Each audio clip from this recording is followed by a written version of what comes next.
What's up, guys? Neil Orfield here, taking a look at Stokastic's MLB DFS Lineup Generator for tonight's slate. While you're coming in, please do like the video, subscribe to the channel if you haven't already, and hit that notification button so you can get alerts when our shows go live. I'm going to be taking a look here at lineups for both DraftKings and FanDuel. I'll start by looking at some DraftKings lineups. And by the way, if you haven't yet signed up for the lineup generator, you can still get it for 50% off. It'll be just $4.48 for your first week if you use the link in the description of this video. It's just going to be $8.95 after that. And you know that every lineup you get out of lineup generator has already been vetted. It's been run through the sims. Every lineup you get here is going to be a long-term profitable lineup. So if you just use these lineups consistently, you should make money over the long haul.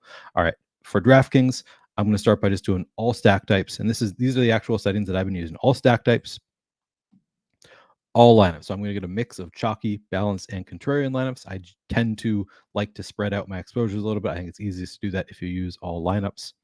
I'm not going to lock in any pitchers. And we'll just see what we get. All right, first lineup that we get on DraftKings looks like a 5-0 stack, 5-0 Dodgers stack with 3 one-offs, Will Brennan of the Guardians, David Hamilton of the Red Sox, and Nick Gonzalez of the Pirates. And then the 5-man looks like a fairly chalky Dodgers stack here. They are in Coors. Makes sense that they're going to be a little bit chalky, but I'm guessing they're going to look pretty great in the top stacks tool as well. You can't do much better than this Dodgers lineup in Coors Field against bad Rockies pitchers. It's a great setup there. We got Shohei Ohtani and Ranger Suarez as the pitcher. We'll start by looking at the pitchers, actually. So we got Shohei Ohtani at 29% ownership, Ranger Suarez at 8%. In the top pitchers tool, Shohei Ohtani, number 1 on the board in terms of top 2 pitcher odds. Slight negative leverage. I'm not all that concerned about it. Kind of expensive, 11,300, but decent enough matchup with the White Sox. Looks pretty good there. And then Ranger Suarez in Wrigley Field, 7% chance of being a top 2 pitcher. So, he's kind of far down the board, but he is, what do we have? David Peterson, the only, I guess Brian Wu also. So we do have 2 pitchers ahead of him in terms of top 2 pitcher odds. But if you're playing that chalky Dodgers stack, it might make sense to go to a slightly lower owned Ranger Suarez, 8% ownership versus Brian Wu at 27%. As you know, every lineup that you get in the lineup generator is going to be balanced out for you. As I said, these are all plus EV lineups. So although we've got a lot of chalk here, you balance it out with some of these one-offs, then you can balance it out by going to Ranger Suarez and saving some ownership there as well. So even though, you could upgrade here to better pitchers, it might be nice to keep them in there just for balancing out your how chalky your lineup is there. All right, top stack. Let's see where the Dodgers end up. I'm sure they're number 1, but 23% chance of being the top stack on the board. And actually a little bit of positive leverage on the Dodgers as well in this matchup with Connor Seabold. Looks good. 19% projected ownership for the stack. 23% chance of being the top stack. Of course, just a 5% chance of being the top value stack. That's why you have to kind of offset them with some cheaper bats here. We got Nick Gonzalez at just 2,000. Michael Busch is in the Dodgers stack, but cheaper part of the Dodgers stack at 3,300. David Hamilton 2,400. Will Brennan 2,500. So we've got a overall fairly expensive Dodgers stack with Will Smith, Freddie Freeman, JD Martinez all in there. But then David Peralta and Michael Busch a little bit less expensive there, and then the one-offs fairly inexpensive as well. Looks like a good lineup overall. I'm going to save that.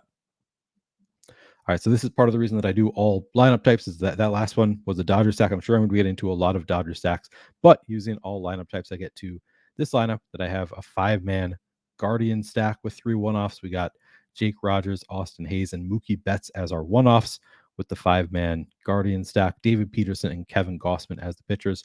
On the top pitchers tool, we've got Kevin Gossman, number 2 overall, 20% chance of being a top 2 pitcher, 26% ownership. And then we have David Peterson, 10% chance of being top 2 pitcher at 24% ownership. So a little bit over-owned David Peterson, it looks like. But again, we don't care about that as much with pitchers as we do with stacks. He's just 6,600. And of course, as I said, all of these lineups are going to be balanced out for us. These are going to be good plus EV lineups.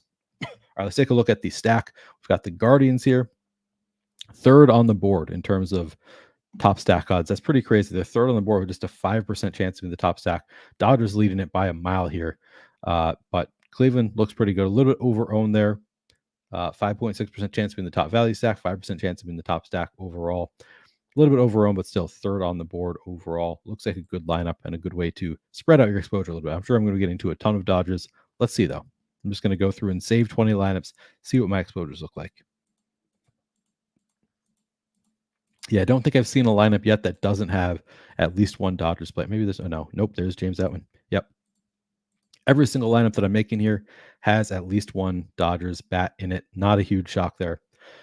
In the end, though, just 60% Mookie Betts. I thought I might get up to like, 80, 90% of some bats, but I think that's part of the reason that I do a mix of different lineup types. You don't end up with 90% of any player, but 60% Mookie Betts, 55% Freddie Freeman, 55% Miguel Rojas, 50% Michael Busch, 50% David Peralta, 45% Will Smith. Our top 6 players in terms of exposure are all bats on the Dodgers. JD Martinez down here as well. Miguel Vargas, James Outman. So just the Dodgers just look so good that we're getting to a lot of them in these lineups. I'm probably okay with that. As we saw in the top stack tool, got some nice positive leverage here on the Dodgers, despite having 23% chance of being the top stack on the board. You could go back, maybe delete a few of them to lower your exposure, to discard a few of these ones and go back and get different stacks that are not Dodgers. But this is not so overwhelming that I'm really opposed to playing 60% Mookie Betts. It's obviously a lot. If I were playing 150 lineups, I would definitely flatten out my exposure a good amount. Would not want to have this much of the Dodgers. But if you're playing only 20 lineups like we're playing here, I don't mind having a little bit more concentration on certain teams if they look good in the top stack tool. So I would either just play these 20 lineups that I got here. I might go back. I think I'd be more likely to go back and get rid of some of these Dodgers stacks, maybe go find some contrarian stacks instead, but probably going to be okay playing a good amount of the Dodgers on this slate. All right, let's take a look at FanDuel as well. And do again all stack types, all lineups, not locking anybody. Paul Blackburn as a pitcher at just 5% projected ownership. Again, getting to the four-man Dodgers stack, but this is a 4-4 Dodgers with the Orioles stack. So we got the kind of a spread out Orioles stack here. We got Austin Hayes in the one spot with Anthony Santander and Jorge Mateo. These all fairly close together with the wraparound of Mateo to Hayes and then Santander, but then a little bit of a gap between Santander and Ramon Urias and Jorge Mateo. So a little bit of a gap there, but overall, with 4 bats from one team, not as concerned with a little bit of gap there. And then, of course, getting to the Dodgers once again. Paul Blackburn is the pitcher. Let's take a look at how both these teams stack up on FanDuel.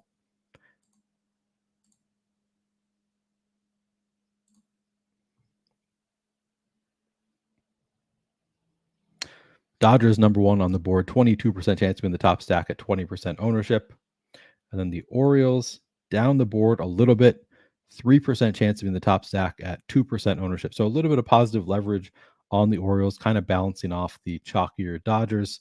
So that's your combos there. And then Paul Blackburn in the top pitchers tool.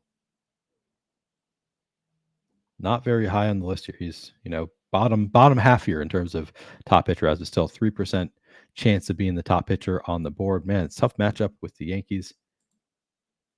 I'm surprised to see Paul Blackman here a little bit. We tend to get more spread out exposure to pitchers on FanDuel as opposed to DraftKings. I think it might be related to the scoring. You get,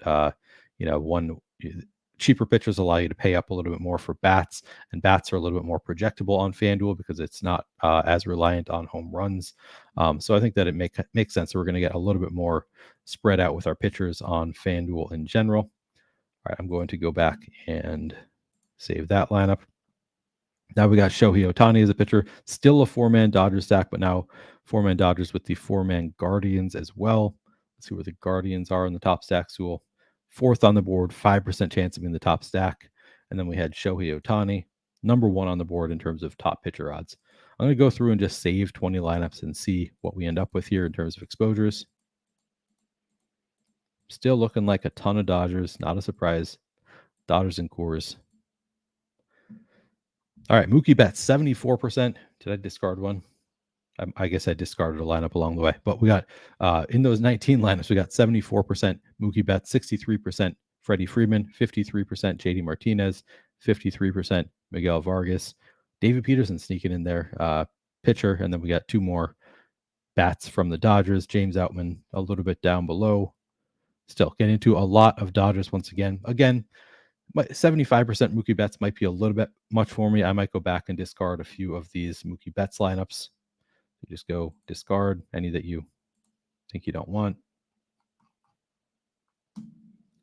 Not in this one. actually, maybe he wasn't that one. Yeah, he wasn't that one. So I can discard any that I don't, if I want to spread out my exposure a little bit, go back and maybe choose just contrarian lineups to get away from some of those Dodgers. Go through and maybe find some that don't have Mookie Betts.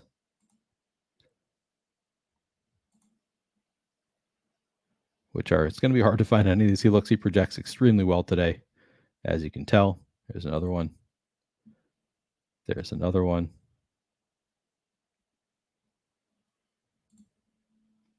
All right, so we brought the Mookie Betts exposure down to 55%, Freddie Freeman 60%, probably a little bit more comfortable with that. But again, these are all going to be plus EV lineups. It's really just a matter of how much risk do you want to take on. Do you want to take on the risk? You can play 100% Dodgers lineups. You can make 20 good, plus EV Dodgers lineups if you wanted to. It's just going to be very risky because if the Dodgers don't do well, you're going to lose every cent that you played on the slate. So it's just a matter of risk tolerance there. This is probably, I'm probably about comfortable with this if I'm just playing 20 lineups, to be honest. Anyway, that is going to do it for this video. Again, hit the like button if you have not done so already.